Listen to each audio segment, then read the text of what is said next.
As someone who's never seen any other Star Wars holiday specials, I found myself fairly entertained and surprisingly, I enjoyed it. Now, we all saw the teasers and I thought that the teaser was great. It had a nice little meta humor to it, and it also showed that this might be a big crossover event with Lego, something that we really couldn't have seen inside of the live action.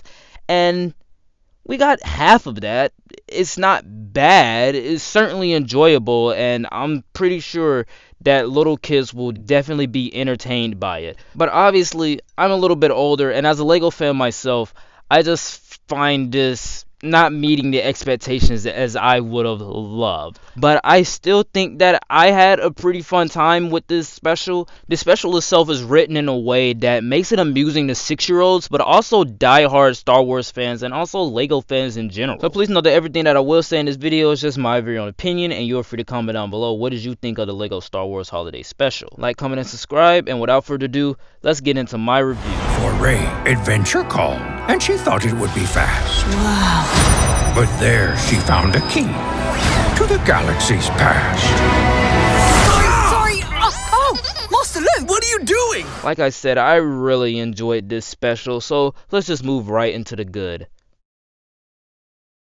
And the good thing that comes to mind here is the nostalgia. Everything that has references and callbacks, everything inside of it is just such a fun time. And like I said before, if you are a big Star Wars fan, you are definitely going to love every type of reference, every type of cameo, every type of crossover that happens inside of this special is just a blast. And another thing that I really like about this is the voice acting. When I found out that Kelly Marie Tran was the only one that was coming back to reprise her voice for her character, I was like, that just seems weird. I mean, why wouldn't the other cast members come back? Obviously, I can understand after the backlash of Rise of Skywalker, they wouldn't want to come back.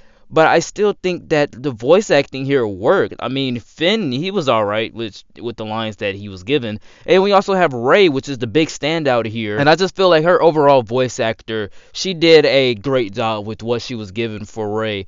And though we already know that it's not Daisy Ridley, you can still see that this is the character of Rey. The overall story here is actually pretty interesting too. I mean, it starts off with them being in this Christmas setting, which is Life Day to them. And then we have Rey going off somewhere. She finds this little stone that can help her time travel, so she goes to all these different events and points in time in the other Star Wars movies, and it's just a lot of fun when that happens. I love seeing the Revenge of the Sith stuff. I love seeing the New Hope stuff. Just a lot of fun with that. It's irrelevant.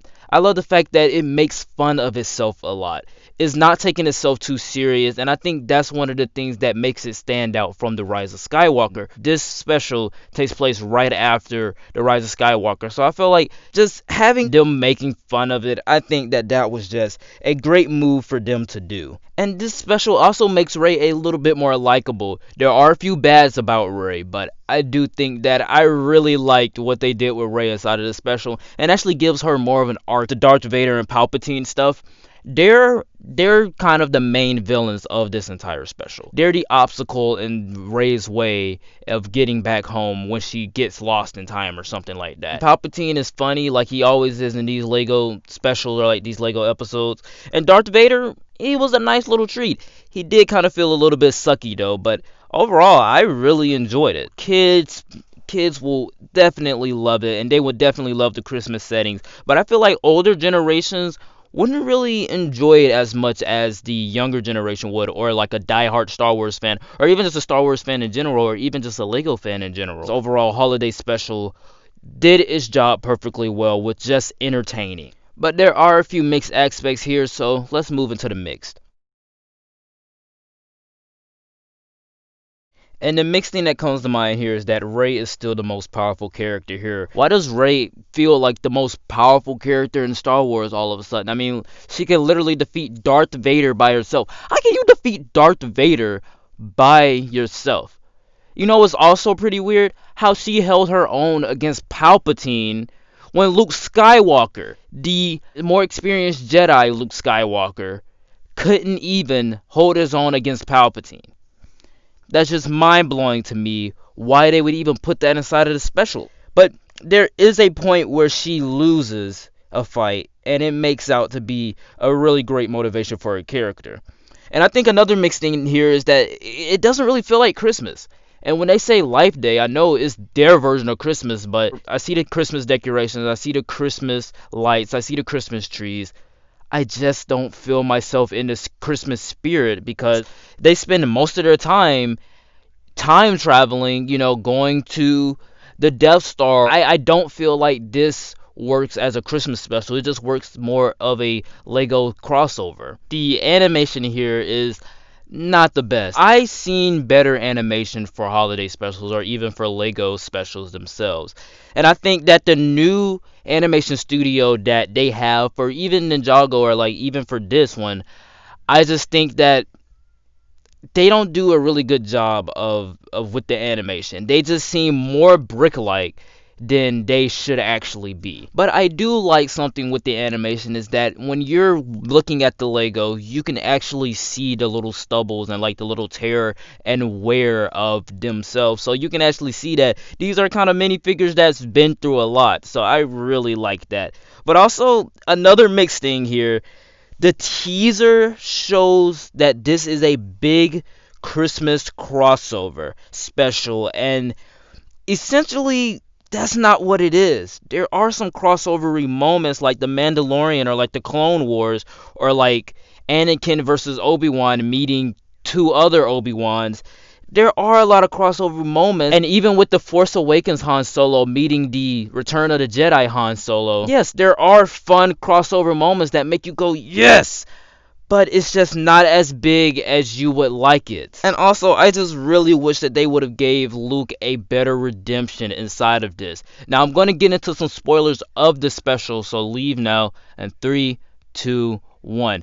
The entire sequence that happens with Palpatine versus Rey, Luke literally gets knocked out. The younger Luke of A New Hope gets knocked out, and the Return of Jedi Luke gets knocked out, and Rey is the only one standing. And Luke has literally been knocked out for at least 2 minutes now. So I just think that it would have been a lot better if we would have had Rey, young Luke, and Return of the Jedi Luke fighting Kylo Ren, Palpatine, and Darth Vader. That would have been a great battle inside of this. And even though there are a lot of good things about it and a lot of mixed things about it, there are a few bad things about it.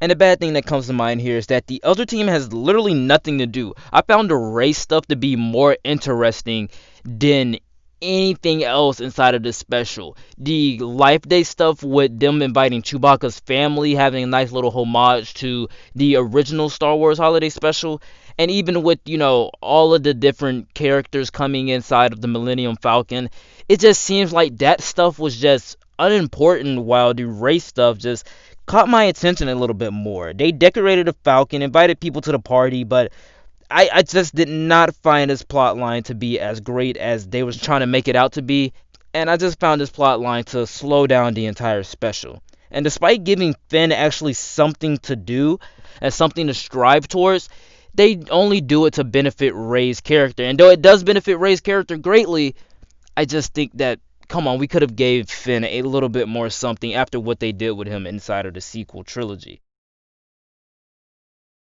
In conclusion, it's fun enough for little kids, Star Wars fans, and also Lego fans alike. It's bright, it's vibrant, and it has hilarious moments fueled by meta humor. And despite my problems with it, this is easily the best Christmas special from Lego that I've ever seen. I would give this special a B+ and an 8 out of 10, and I would say stream it if you have Disney+.